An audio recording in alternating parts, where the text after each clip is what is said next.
Salah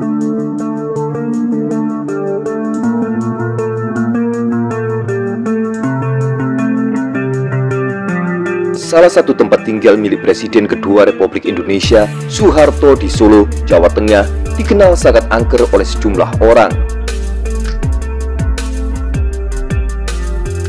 Bahkan, terdapat pula kisah mistis di rumah yang kini mendapat sebutan sebagai Dalem Kalitan.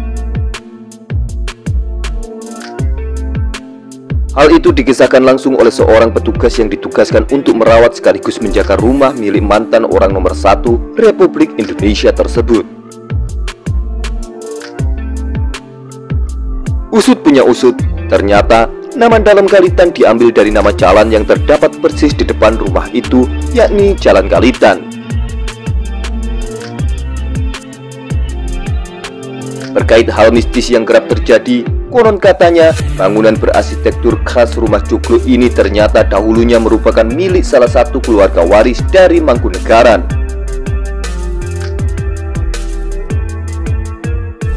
Dalem Kalitan sendiri dibangun sekitar tahun 1789 oleh Pakubuwono X.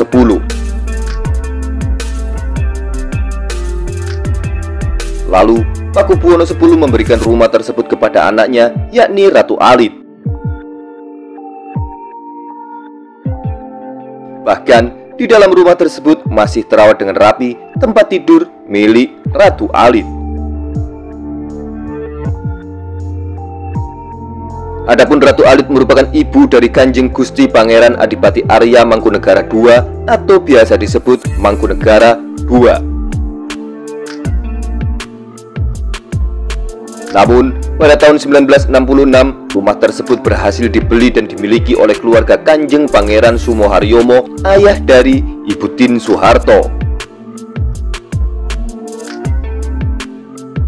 Ketika diwawancara oleh beberapa media nasional beberapa tahun yang silam, salah satu petugas yang berjaga dan merawat rumah tersebut bernama Toto kemudian mengisahkan sejumlah pengalaman aneh ketika berada di rumah Dalem Kalitan.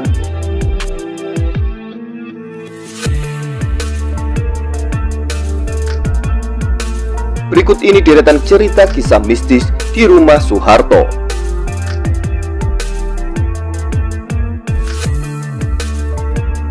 Kesulitan menebang sebuah pohon, potongan kayu besar masuk ke gergaji hingga diganti sampai 6 kali.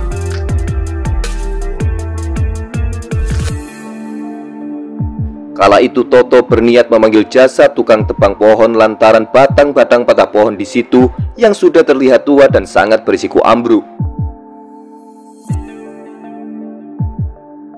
Tak lama kemudian, tukang jasa tebang itu tiba. Namun, lantaran dinilai agak sombong ketika menebang pohon mangga, tiba-tiba sejumlah kejadian aneh pun muncul.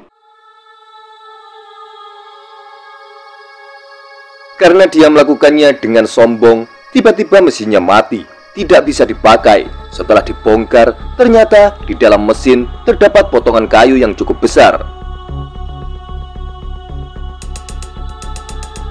Bahkan hanya untuk membereskan batang-batang dari satu dahan pohon tersebut saja, si penebang harus mengganti mata gergajinya yang dibuat rusak hingga sebanyak 6 kali.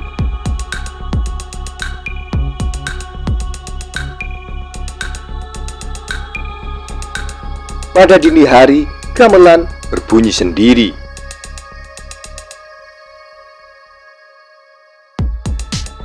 Sebagai orang Jawa, di kediaman Soeharto keluarganya memiliki seperangkat peralatan gamelan yang disimpan di dekat ruang depan.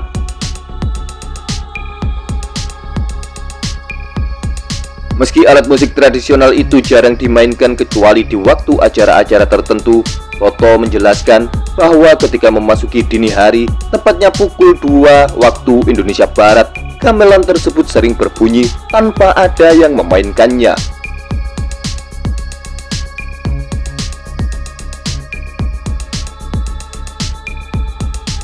Petugas jaga yang sering dipindahkan.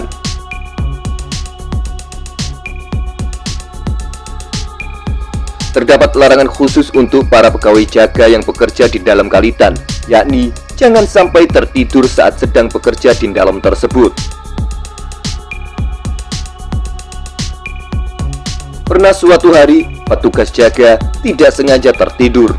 Anehnya, meski hanya tertidur sambil duduk sebentar saja, petugas tersebut tiba-tiba sudah berada di ruangan yang lain ketika terbangun. Toto sendiri mengaku tidak tahu menau siapa yang kuat mengangkat petugas jaga yang tertidur itu.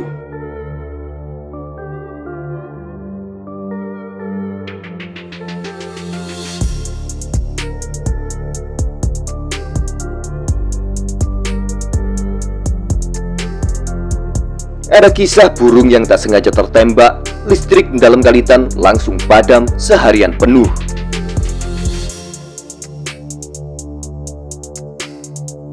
Peristiwa ini merupakan peristiwa yang paling susah dimengerti oleh logika dan nalar manusia.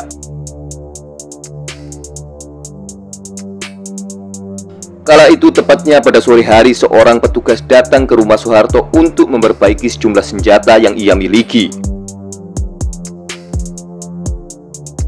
Usai memperbaiki, petugas itu kemudian mencobanya dengan menembak ke arah udara. Tanpa sengaja, tiba-tiba peluru tersebut mengenai seekor burung gereja hingga mati. Seketika, sambungan listrik di rumah Soeharto padam bersamaan dengan tewasnya burung itu. Petugas PLN pun sempat datang untuk memeriksa hingga malam hari. Sampai akhirnya mereka kemudian mengaku menyerah dan tak mengetahui penyebab padamnya listrik di rumah Presiden Soeharto itu. Akhirnya dalam kalitan pun gelap gulita di malam itu sampai hari berikutnya. Namun yang mengherankan, keesokan harinya tiba-tiba listrik di rumah itu menyala dengan sendirinya tanpa ada yang mencoba mengotak-atik instalasi listrik yang ada di sana.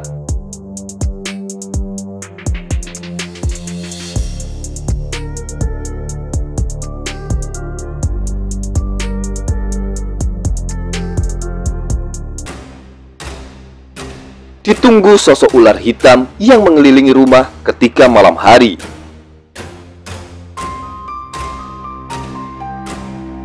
Beberapa warga sekitar yang bertempatan di lokasi tersebut mengatakan dalam kalitan setiap malam hari selalu dikelilingi oleh ular besar yang seolah menjaga rumah tersebut.